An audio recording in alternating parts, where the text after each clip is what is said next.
Hey guys, it's Car Guy 11. So it's only been a few weeks since I reserved my Rivian R2 and made a video of how excited I was about it.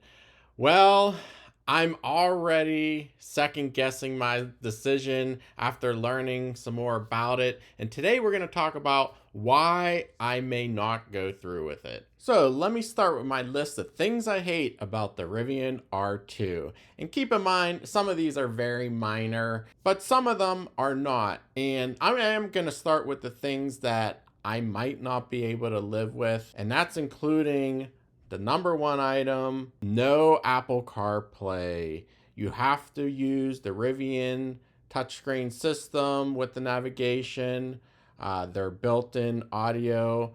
I don't have any experience in a Rivian, so I don't know exactly how well it works. I don't believe it's up to the level of Tesla, and I just really love using Apple CarPlay.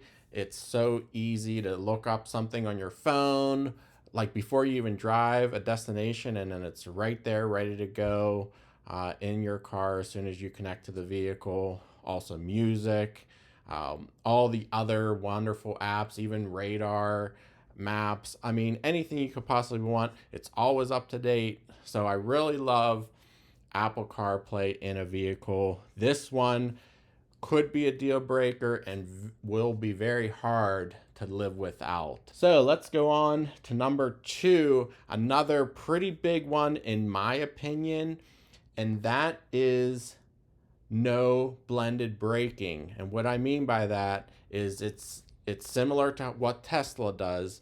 There is no regen braking when you press the brake pedal. It only uses regen when you lift off the accelerator. Now, my Mach-E does this as well, but it also uses regen at the first part of the brake pedal when you start pressing it.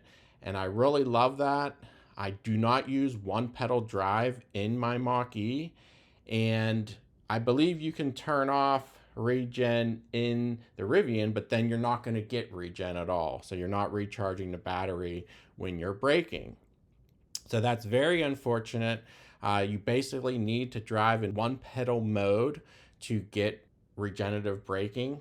And if you don't, you're simply not going to be recharging the battery. So I definitely don't like that feature. I can also experiment in my Mach-E using the one pedal drive mode and see if I get used to it. But keep in mind, I do have gas powered vehicles that don't have it. So I don't want to, when one vehicle not use the brake, another vehicle use the brakes. I just don't like that. Another one that's pretty major, it does not have a rear wiper. And in my climate and neighborhood with snow, salt, rain, you do need to keep this window clear. Yes, it has some downdraft from this rear spoiler, and the rear window does power down, which is cool, but you're not going to get the washer and wiper cleanliness of one that has a rear wiper like my Mach-E. So this one is going to pose a visibility issue, and also I don't see that it has a camera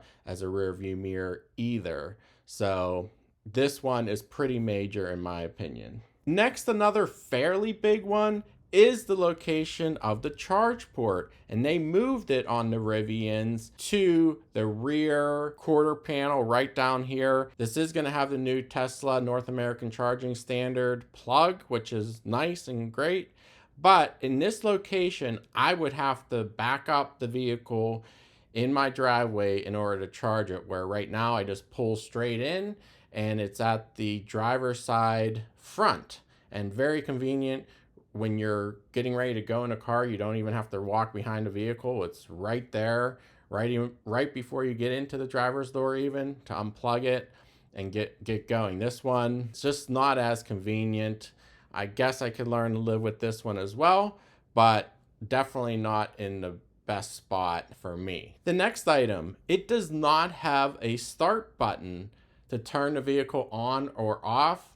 I know a lot of these new EV vehicles don't really need one, but it is my preference to use it because sometimes I do like to leave the vehicle on and run in. If I forget something, run in and get something. I want everything to stay on, the climate, the radio, everything in an on state.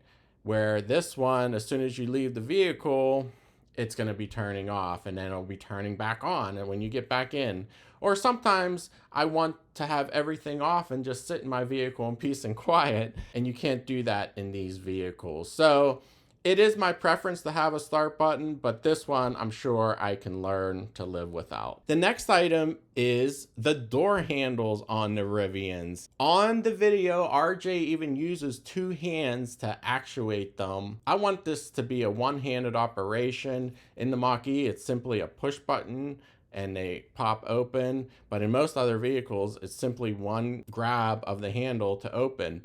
I hope you can do this with one hand. I haven't tried it myself. Again, I don't really have experience with Rivians, but like I said, the way they flip out, RJ used two hands in the presentation to get in the vehicle. And a couple other nice to have features I would like to see in my next electric vehicle or just my next vehicle in general. A power operated open and close frunk.